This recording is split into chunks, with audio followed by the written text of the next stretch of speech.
కనిపిస్తూ ఉంది. అసలు ఆయన ముద్దుల కోసం తహతహలాడిపోతున్నారు, చప్పట్లు మేళ తాళాల్లాగా చప్పట్లు కొడతా ఉన్నారు. సో రైట్, ముందుగా బాలకోటయ్య గారు నమస్కారం.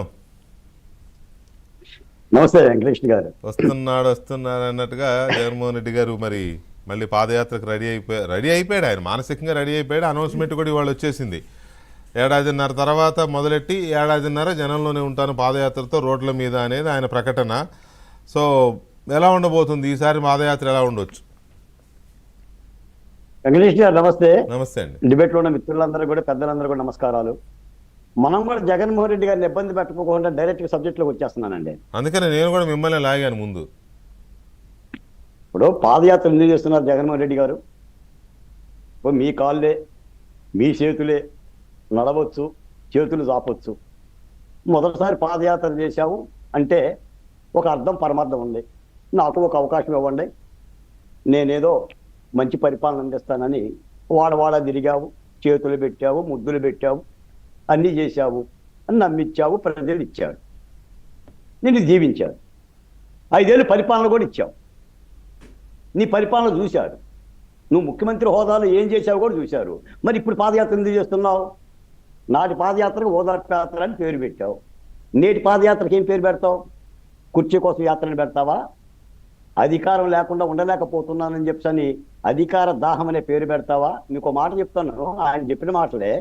ఓదార్పు యాత్ర కాదు దాని పేరు, ప్రజా సంకల్ప యాత్ర ఏదో అలాంటిది ఏదో పెట్టారు. ఓదార్పు యాత్ర అప్పుడు ప్రజా ఓదార్పు యాత్ర చేశారు, ప్రజా సంకల్పం చేశారు, అన్ని చేశారు.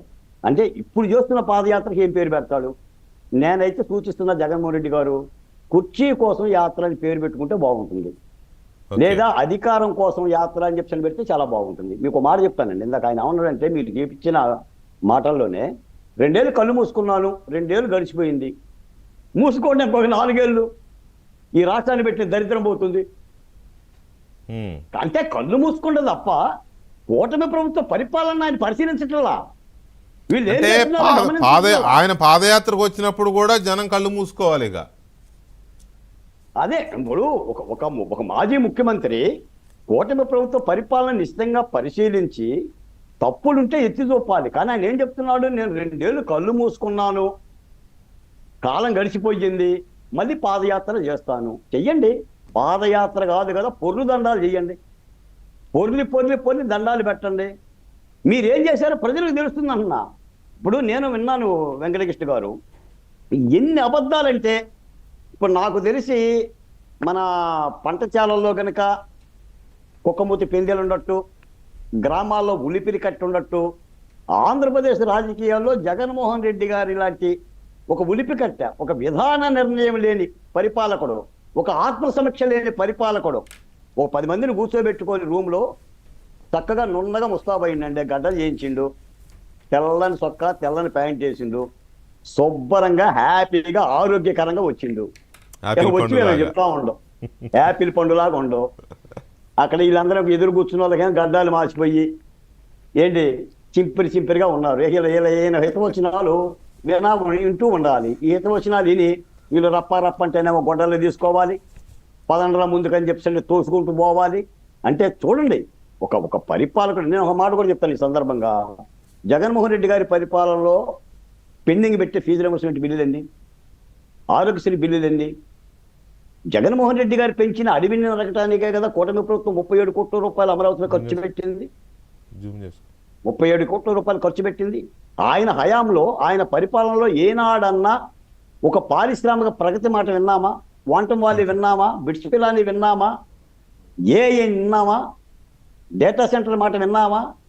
ఈ రోజున ముఖ్యమంత్రి గారు లోకేష్ గారు శ్రమ కోర్చి దావోస్ వెళ్ళి పరిశ్రమని రాష్ట్రానికి ఎలా తీసుకెళ్దామంటే ఇంకో మాట కూడా అన్నాడండి.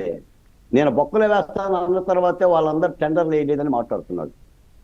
ఎంత దుర్మార్గం అంటే ఈయన నమ్ముకున్న వాళ్ళందరూ బొక్కలోనే ఉన్నారుగా వెంకటకృష్ణ గారు. నిన్ను నమ్ముకున్నందుకు, నీ దగ్గర ఉద్యోగం చేసినందుకు ఐఏఎస్ అధికారులు, ఐపీఎస్ అధికారులు నిన్ను నమ్ముకున్నా. సరే, అదంతా చాలా పెద్ద కాదండి, అదంతా చాలా పెద్ద ఇది ఉందిలే. కానీ ఆయన నమ్ముకున్న వాళ్ళు కాదు, ఆయన నమ్ముకున్న వాళ్ళు ఎక్కడున్నారు? ఆయన జైలుకి వెళ్తే పాదయాత్ర చేసినామె ఎక్కడుంది? ఆయన కోసం ఆ, పాపం కడుపు కాల్చుకున్న తల్లి ఎక్కడుంది? ఇవన్నీ తవ్వుకుంటే చాలా వస్తాయి, కాళ్ళ మీద పడుద్ది. కానీ అది కాదు విషయం. ఇప్పుడు ఈయన మళ్ళీ పాదయాత్ర అనేది, పాదయాత్ర ఎప్పుడూ కూడా జనంలో ఒక రకమైన చైతన్యం తీసుకురావడానికి, జనంలో ప్రజల్లో ఒక రకమైన ఆ, ఉద్యమ తరహాని రగల్చడానికి పనికొస్తుంది. అసలు ఈయన మీదే ఏపీ ఉద్యమం చేసింది, ఈయనకు వ్యతిరేకంగానే ఇది ఉద్యమం చేశారు ప్రజలు. అన్ని సామాజిక కులాలు చేసినాయి, అందరూ ఉద్యోగస్తులు చేశారు, అందరూ రైతులు అందరూ మొత్తం చేశారు, మహిళలు చేశారు, చేసి అంగన్వాడీ టీచర్లు తుడిచిపెట్టారు, చేశారు. చేసి మొత్తానికి తుడిచిపెట్టారు నామరూపాలు లేకుండా. అలాంటి వ్యక్తి దీపక్ రెడ్డి గారు మళ్ళీ నేను పాదయాత్ర చేస్తాను అంటున్నారు అని అంటే ఏంటి ఆయన ధైర్యం?